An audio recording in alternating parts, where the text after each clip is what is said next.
In this video, I'll explain why you should consider investing in bonds and how they can help balance your portfolio.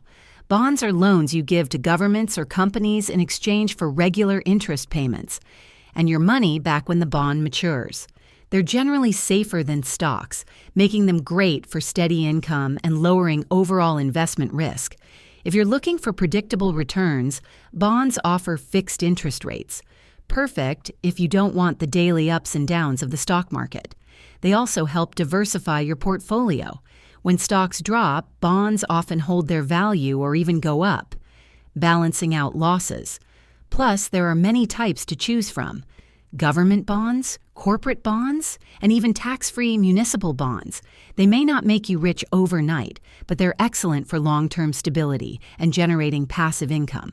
Thanks for watching. If this helped, hit like and subscribe for more simple finance tips and investment guides.